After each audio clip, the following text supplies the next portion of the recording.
संदीप बैल का तबादला हो गया। पता नहीं किन्ने इंडस्ट्रीलिस्ट ਜਿਹੜੇ ਸੀਗੇ ਉਹ ਅੱਜ ਮੰਦਰ ਦੇ ਵਿੱਚ ਜਾ ਕੇ ਮੱਥਾ ਟੇਕ ਕੇ ਆਏ ਕਿ ਘੱਟੋ ਘੱਟ ਇਹੋ ਜਿਹੇ ਬਦਮਾਸ਼ ਪਾਪੀ ਅਫਸਰ ਤੋਂ ਛੁਟਕਾਰਾ ਸਾਨੂੰ ਮਿਲਿਆ ਹੈ।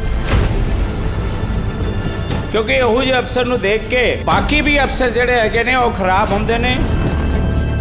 ਜਿੱਥੇ ਪੋਲੂਸ਼ਨ ਨਹੀਂ ਵੀ ਹੁੰਦਾ ਸੀ ਉਹਨਾਂ ਨੂੰ ਵੀ ਜਾ ਕੇ ਫਸਾ ਲੈਂਦਾ ਸੀ ਕਿ ਤੁਹਾਡੇ ਤਾਂ ਇਹ ਨਹੀਂ ਹੈ, ਤੁਸੀਂ ਕੰਸੈਂਟ ਨਹੀਂ ਲਿੱਤੀ ਹੈ, ਤੁਸੀਂ ਪੈਸੇ ਦਿਓ ਨਹੀਂ ਤੁਹਾਡੀ ਫੈਕਟਰੀ ਬੰਦ ਕਰ ਦਾਂਗਾ, ਕਨੈਕਸ਼ਨ ਕੱਟ ਦਊਂਗਾ। ਇਹ ਜਿਹੜੀ ਕੋਠੀ ਹੈਗੀ ਆ ਇਹਦੀ ਕੋਠੀ ਹੈਗੀ ਆ ਔਰ ਰਾਜਾਵਾਂ ਵਰਗੀ ਕੋਠੀ ਹੈ। ਕੀ 70-75 ਹਜ਼ਾਰ ਰੁਪਇਆ ਮਹੀਨਾ ਪਾਉਣ ਵਾਲਾ ਬੰਦਾ ਕੀ ਇਹੋ ਜਿਹੀ ਕੋਠੀ ਬਣਾ ਸਕਦਾ ਹੈ?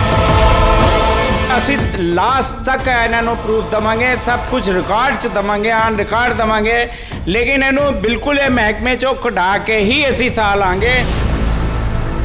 जन हितैषी देख रहे दर्शकों का स्वागत है जन जन की बात जन हितैषी के साथ। दोस्तों मैं संदीप शर्मा एक बार फिर रूबरू हो रहे हैं तो अज का जोड़ा साडा मुद्दा है वो है जोड़ा लुधियाना दे विच पोल्यूशन बोर्ड डिपार्टमेंट। जी हाँ, लुधियाना दे पोल्यूशन बोर्ड जोड़े विभाग दे सीनियर जोड़ा SC है, मतलब उन्होंने कहा जाता है senior engineer, senior environment engineer कहा जाता है संदीप बैल जी, जिन्हां दे सिर्फ एक ट्रांसफर नाल ही जिहड़ा उन्हां दा ट्रांसफर का मामला है वो इन्ना कि तूल फड़दा जा रहा है कि एक तो बाद एक इंडस्ट्रीयल एसोसीएशन, इंडस्ट्री नहीं, पर्सनल इंडस्ट्रीलिस्ट नहीं, बल्कि एसोसीएशन उन्हां दे प्रधान, उन्हां दे चेयरमैन खुल के सामने आ रहे हैं और आरोप प्रत्यारोपों का दौर शुरू हो गया है। ऐ लग रहा है कि किसी एक सिर्फ अधिकारी दे ट्रांसफर होने नाल यह जी बाजार च उथल पुथल एसोसीएशनां च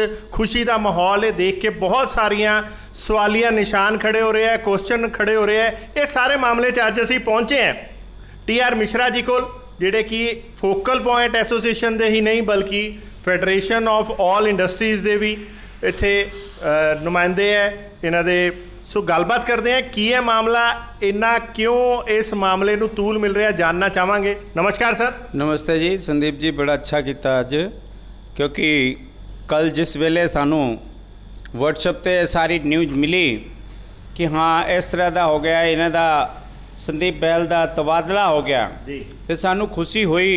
और मैनू ही नहीं पता नहीं किन्ने इंडस्ट्रीलिस्ट जिहड़े सीगे ਉਹ ਅੱਜ ਮੰਦਰ ਦੇ ਵਿੱਚ ਜਾ ਕੇ ਮੱਥਾ ਟੇਕ ਕੇ ਆਏ ਕਿ ਘੱਟੋ ਘੱਟ ਇਹੋ ਜਿਹੇ ਬਦਮਾਸ਼ ਔਰ ਜਿਹੜਾ ਹੈਗਾ ਨਾ ਪਾਪੀ ਅਫਸਰ ਤੋਂ ਛੁਟਕਾਰਾ ਸਾਨੂੰ ਮਿਲਿਆ ਹੈ। ਉਹਦੇ ਲਈ ਮੰਦਰ 'ਚ ਜਾ ਕੇ ਮੱਥਾ ਟੇਕਿਆ ਔਰ ਉਸ ਤੋਂ ਬਾਅਦ ਥੋੜ੍ਹਾ ਜਿਹਾ ਸਾਨੂੰ ਕਸਰ ਰਹਿ ਗਈ, ਕਿਉਂਕਿ ਤਕਲੀਫ ਸਾਨੂੰ ਥੋੜ੍ਹੀ ਹੁੰਦੀ ਹੈ ਕਿ ਇਹੋ ਜਿਹੇ ਬੰਦੇ ਨੂੰ ਡਿਪਾਰਟਮੈਂਟ 'ਚੋਂ ਕੱਢ ਦੇਣਾ ਚਾਹੀਦਾ। ਇਹੋ ਜਿਹੇ ਬੰਦੇ ਨੂੰ ਡਿਪਾਰਟਮੈਂਟ 'ਚ ਰਹਿਣਾ ਹੀ ਨਹੀਂ ਦੇਣਾ ਚਾਹੀਦਾ। ਇਹਦੀ ਸਸਪੈਂਸ਼ਨ ਕਰਕੇ ਬਰਖਾਸਤ ਕਰ ਦਿੰਦੇ, ਕੰਮ ਖਤਮ ਹੋ ਜਾਂਦਾ। ਕਿਉਂਕਿ ਇਹੋ ਜਿਹੇ ਅਫਸਰ ਨੂੰ ਦੇਖ ਕੇ ਫਿਰ ਉਸ ਤੋਂ ਬਾਅਦ ਬਾਕੀ ਵੀ ਅਫਸਰ ਜਿਹੜੇ ਹੈਗੇ ਨੇ ਉਹ ਖਰਾਬ ਹੁੰਦੇ ਨੇ ਔਰ ਇਹਨਾਂ ਦੀ ਉਹਦੇ ਲੀਕ 'ਤੇ ਚੱਲਣ ਲੱਗ ਪੈਂਦੇ ਨੇ।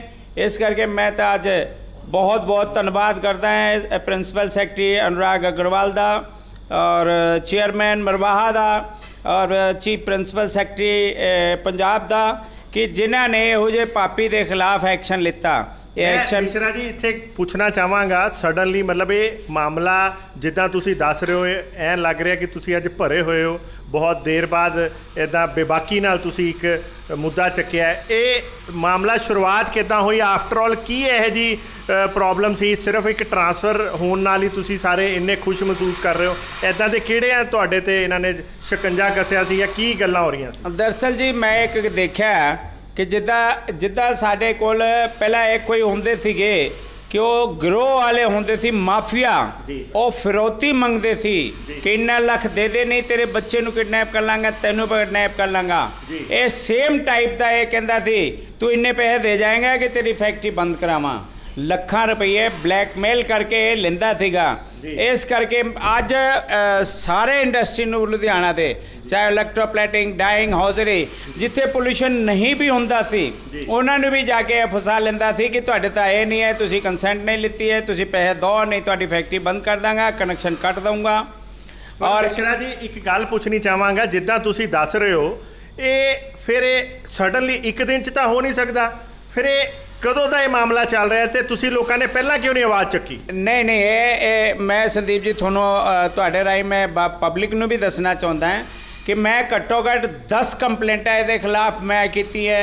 फेडरेशन ऑफ डाइंग एसोसीएशन ने की है, ताजपुर रोड डाइंग एसोसीएशन ने की है, और अपना focal point industry welfare association ने की है, चैंबर ऑफ इंडस्ट्री ने की है। और ये घट्टो घट 2 साल तो असी मगर पे हैं, लेकिन ਇਹਦਾ पता नहीं कितना बड़ा ये ਜਿਹੜਾ अपना ਇਹਦਾ गैंग ਸੀਗਾ कि ਜਿਹੜਾ ਇਹ ਪੈਸੇ ਲੈ ਕੇ ਉੱਪਰ ਪੈਸੇ ਦੇ ਕੇ ਇਹਦਾ ਤਬਾਦਲਾ ਔਰ ਸਾਡੀ ਸ਼ਿਕਾਇਤਾਂ ਤੇ ਕੋਈ ਕਾਰਵਾਈ ਹੁੰਦੀ ਨਹੀਂ ਸੀਗੀ। ਫਿਰ ਇਸ ਵਾਰੀ ਇਹ ਸਾਰਾ ਕਿੱਦਾਂ ਪੋਸੀਬਲ ਹੋ ਪਾਇਆ, ਇਹ ਲੜਾਈ ਇਸ ਮੋੜ ਤੱਕ ਕਿੱਦਾਂ ਪਹੁੰਚੀ? ਇਹਦੇ ਵਿੱਚ ਇਸ ਤਰ੍ਹਾਂ ਸੀ ਜੀ ਕਿ ਵੱਖ-ਵੱਖ ਐਸੋਸੀਏਸ਼ਨਾਂ ਦੇ ਲੀਡਰ ਸਾਰੇ ਮਾਨनीय ਪ੍ਰਿੰਸੀਪਲ ਸੈਕਟਰੀ ਨੂੰ ਅਨੁਰਾਗ ਵਰਮਾ ਜੀ ਨੂੰ ਔਰ ਪ੍ਰਿੰਸੀਪਲ ਸੈਕਟਰੀ ਸਾਹਿਬ ਨੂੰ ਜਾ ਕੇ ਅਸੀਂ ਮਿਲੇ, ਪਰਸਨਲੀ ਸਾਰੀ ਗੱਲਾਂ ਦੱਸੀ, ਪਿਛਲੇ ਕੰਪਲੇਂਟਾਂ ਵੀ ਸਾਰੀ ਲਾਈ, ਉੱਥੇ ਐਫੀਡੇਵਿਟ ਦਿੱਤਾ, ਤਾਂ ਜਾ ਕੇ ਕਿਤੇ ਸਰਕਾਰ ਨੇ एक अपना कार्रवाई की है। नहीं तो इससे पहले कई अफसर सीगे उन्होंने भी कंप्लेंटा दी सी असी, पर वो पता नहीं कितना मैंने जो जानते सी ये लगता मैनू कि जेड़े नाल लिंक दे विच दब के करप्शन लेंदा सी और लोगों को भी अपना ऊपर दिंदा सी, तां ही इहदे खिलाफ कोई कार्रवाई नहीं हुंदी सी। किद्दां दे प्रूफ दिते या कोई इहो जे भी कोई तुसी रिकॉर्ड उत्थे पेश कीते, कोई दस्तावेज जिवें तुसी कहा कोई प्रॉपर्टी दे दस्तावेज या कोई रिश्वत लैंदे या किसी तरीके दे कोई करप्शन भी दिते, दस्तावेज भी दिते, प्रूफ दिते? 5-7 साल पहला संदीप जी ये अपना सब तो पहला ये फड़िया गया, विजिलेंस तो रंगे हाथी फड़िया गया। इन्हें पता नहीं किन्ने वड्डी मिलों तो, शुगर मिलों तो होर पोल्यूशन के लिए अपना सारा काम मतलब करन लगा, तो उहदे हिसाब नाल सानू ये पता लगा कि ये कोल अरबा की रिजाब है। मैं हुण तुहानू एक कुछ नहीं एक वीडियो दिखाना तुहानू ਜਿਹੜੀ ਇਹਦੀ ਕੋਠੀ ਇਹ ਜਿਹੜੀ ਕੋਠੀ ਹੈਗੀ ਆ, ਇਹਦੀ ਕੋਠੀ ਹੈਗੀ ਆ ਔਰ ਰਾਜਾਵਾਂ ਵਰਗੀ ਕੋਠੀ ਹੈ। ਕੀ 70-75 ਹਜ਼ਾਰ ਰੁਪਇਆ ਮਹੀਨਾ ਪਾਉਣ ਵਾਲਾ ਬੰਦਾ ਕੀ ਇਹੋ ਜੀ ਕੋਠੀ ਬਣਾ ਸਕਦਾ ਹੈ? ਪੂਰੀ ਕੋਠੀ ਜਿਹੜੀ ਹੈ ਸੈਂਟਰਲੀ 에ਅਰ ਕੰਡੀਸ਼ਨਡ ਹੈ ਔਰ ਇਹ ਕਿਸੇ ਮੰਤਰੀ ਦੀ ਕੋਠੀ ਇੱਦਾਂ ਦੀ ਨਹੀਂ ਹੋਣੀ ਹੈ ਜਿੱਦਾਂ ਦੀ ਇਹ ਹੈਗੀ ਆ। ਇਹ ਕਿਹਨਾਂ ਦੀ ਕੋਠੀ ਹੈ? ਇਹ ਸੰਦੀਪ ਬਹਿਲ ਦੀ ਕੋਠੀ ਹੈ ਜੀ। ਇਹ ਸਰਕਾਰੀ ਗੱਡੀ ਮੂਰੇ ਖੜੀ ਹੈ, ਤੁਸੀਂ ਦੇਖ ਸਕਦੇ ਹੋ। ਔਰ ਇਹ ਕੋਠੀ ਦੀ ਸਾਰੀ ਬਾਹਰ ਦੀ ਤੁਹਾਨੂੰ ਮੈਂ ਪਿਕ ਸਾਰੀ ਦਿਖਾ ਰਿਹਾ ਹਾਂ ਕਿ ਇਹ ਕੋਠੀ ਇੱਦਾਂ ਦੇ ਸਾਡੇ ਕੋਲ ਪੰਜਾਬ 'ਚ ਕਿਸੇ ਮੰਤਰੀ ਜਾਂ ਕਿਸੇ ਵੱਡੇ ਅਸੀਂ 50-50 ਸਾਲ ਬਿਜ਼ਨਸ ਕਰਦੇ ਹੋਗੇ, ਸਾਡੇ ਕੋਲ ਇੱਦਾਂ ਦੀ ਕੋਠੀ ਨਹੀਂ ਬਣੀ, ਜਦਕਿ 3-3 4-4 ਇੰਡਸਟਰੀਆਂ ਚਲਾ ਰਹੇ हैं। ये सब रिश्वत की बदौलत है कि हाँ सारा ये अपना कर रहा है। इन्नी मोटी रिश्वत कि ਇੱਥੇ ਦੀ ਲੁਧਿਆਣੇ ਦੀ ਇੰਡਸਟਰੀ ਤਰਾਏ ਕਰਦੀ ਸੀ, ਲੋਕੀ ਸੁਸਾਈਡ ਕਰਨ ਨੂੰ ਫਿਰਦੇ ਸੀਗੇ ਕਿ ਮੈਨੂੰ ਬਹਿਲ ਕਰਕੇ ਮਰਨਾ ਪੈਣਾ, ਜਦਕਿ ਇਹ ਡਰਾਮਾਬਾਜ਼ੀ ਇਹ ਕਰਦਾ ਹੈ ਕਿ ਨਹੀਂ ਜੀ ਮੈਨੂੰ ਗਲਤ ਫਸਾਇਆ ਗਿਆ। ਸਾਰੇ ਪ੍ਰੂਫ ਇਹਦੇ ਕੋਲ ਰੱਖੇ, ਅਸੀਂ ਲਾਸਟ ਤੱਕ ਇਹਨਾਂ ਨੂੰ ਪ੍ਰੂਫ ਦੇਵਾਂਗੇ, ਸਭ ਕੁਝ ਰਿਕਾਰਡ 'ਚ ਦੇਵਾਂਗੇ, ਆਨ ਰਿਕਾਰਡ ਦੇਵਾਂਗੇ, ਲੇਕਿਨ ਇਹਨੂੰ ਬਿਲਕੁਲ ਇਹ ਮਹਿਕਮੇ 'ਚੋਂ ਕਢਾ ਕੇ ਹੀ ਅਸੀਂ ਸਾਹ ਲਾਂਗੇ, ਪਹਿਲਾਂ ਨਹੀਂ ਛੱਡਦੇ। ਮਿਸ਼ਰਾ ਜੀ ਇੱਦਾਂ ਤਾਂ ਨਹੀਂ ਇਹਨਾਂ ਨੇ ਤੁਹਾਡਾ ਕੋਈ ਕੰਮ ਨਹੀਂ ਕੀਤਾ ਜਾਂ ਤੁਹਾਡੀ ਕੋਈ ਲਾਇਸੈਂਸ ਕੈਂਸਲ ਕਰਤਾ ਜਿਹੜਾ ਤੁਸੀਂ ਅੱਜ ਇੰਨਾ ਬੋਲਦੇ ਪਏ ਹੋ? ਅੱਜ ਤੱਕ ਤੁਸੀਂ ਕਿਉਂ ਨਹੀਂ ਬੋਲੇ ਇਹਦਾ? ਅੱਜ ਤੱਕ ਮੈਂ ਤਾਂ ਪਹਿਲਾਂ ਹੀ ਕਹਿ ਚੁੱਕਿਆ ਹਾਂ ਜੀ ਕਿ ਘੱਟੋ ਘੱਟ ਨਹੀਂ ਜ਼ਿਆਦਾ 20 ਕੰਪਲੇਂਟਾਂ 2 ਸਾਲ ਦੇ ਵਿੱਚ ਮੈਂ ਕੀਤੀ ਹੋਣੀ ਇਹਦੀ। ਔਰ ਮੇਰਾ ਪਰਸਨਲ ਕੰਮ ਕੋਈ ਹੁੰਦਾ ਹੀ ਨਹੀਂ, ਮੈਂ ਤਾਂ ਇੰਡਸਟਰੀ ਦਾ ਨੁਮਾਇੰਦਾ ਹਾਂ, ਇਸ ਕਰਕੇ ਇੰਡਸਟਰੀ ਬਾਰੇ ਆਪਾਂ ਇੰਡਸਟਰੀ ਲਈ ਆਪਾਂ ਲੜਦੇ ਹਾਂ। ਅੱਜ ਇੰਡਸਟਰੀ ਦਾ ਘੱਟੋ ਘੱਟ ਮੈਨੂੰ 100 ਇੰਡਸਟਰੀਆਂ ਦਾ ਇੰਡਸਟਰੀਅਲ ਐਸੋਸੀਏਸ਼ਨਾਂ ਦਾ ਫੋਨ ਆਇਆ ਕਿ ਮਿਸ਼ਾ ਜੀ ਬਹੁਤ ਅੱਛਾ ਹੋਇਆ, ਘੱਟੋ ਘੱਟ ਇੱਕ ਪਾਪੀ ਘਟਿਆ, ਹੁਣ ਅਸੀਂ ਸਾਹ ਲਵਾਂਗੇ ਸੁੱਖ ਦਾ। ਕੋਈ ਲੇਟੈਸਟ ਇਹੋ ਜਿਹਾ ਮੁੱਦਾ ਦੱਸ ਸਕਦੇ ਹੋ ਕੋਈ ਲੇਟੈਸਟ ਕਰਪਸ਼ਨ ਦਾ ਉਹਨਾਂ ਵੱਲੋਂ ਕੀਤਾ ਗਿਆ ਹੋਵੇ? ਕਿਉਂਕਿ ਉਹ ਇੱਕ ਬੜੇ ਉੱਚੀ ਪਦਵੀ ਤੇ ਬੈਠੇ ਸੀ ਔਰ ਇਹ ਵੀ ਕਿਹਾ ਜਾਂਦਾ ਹੈ ਕਿ ਮਤਲਬ ਉਹ ਬਹੁਤ ਰਸੂਖਦਾਰ ਸੀਗੇ ਆਪਣੇ ਵਿਭਾਗ ਦੇ ਵਿੱਚ, ਪਰ ਤੁਸੀਂ ਇਹ ਜਿਹੇ ਰਸੂਖਦਾਰ ਦੇ ਅਗੇਂਸਟ ਅਫਸਰ ਦੇ ਅਗੇਂਸਟ ਇੱਦਾਂ ਦੇ ਇਲਜ਼ਾਮ ਲਗਾ ਰਹੇ ਹੋ। ਤੁਸੀਂ ਤਾਂ ਇੱਕਦਮ ਸਾਨੂੰ ਆਈਨੇ ਦਾ ਦੂਸਰਾ ਪਾਸਾ ਦਿਖਾਤਾ। ਉਹ ਰਸੂਖਦਾਰ ਨਹੀਂ ਸੀ, ਰਸੂਖਦਾਰ ਉਹਦਾ ਪੈਸਾ ਸੀ ਜਿਹੜਾ ਮੋਟੇ ਪੈਸੇ ਲੈਂਦਾ ਸੀ ਔਰ ਮੋਟੇ ਪੈਸੇ ਉੱਪਰ ਤੱਕ ਖਵਾਉਂਦਾ ਸੀ, ਉਹੀ ਉਹਦਾ ਰਸੂਖ ਸੀ। ਉਹਦੇ ਨਾਲ ਇੱਕ ਵੀ ਦੋਸਤ ਉਹਦਾ ਲੁਧਿਆਣੇ ਕੋਈ ਹੋਵੇ ਕਹਿ ਦਵੇ, ਕੋਈ ਵੀ ਨਹੀਂ ਸੀਗਾ। ਉਹ ਸਿਰਫ ਪੈਸਾ ਕਮਾਉਂਦਾ ਸੀ ਦਬ ਕੇ ਉੱਪਰ ਤੱਕ ਪਹੁੰਚਾਉਂਦਾ ਸੀ।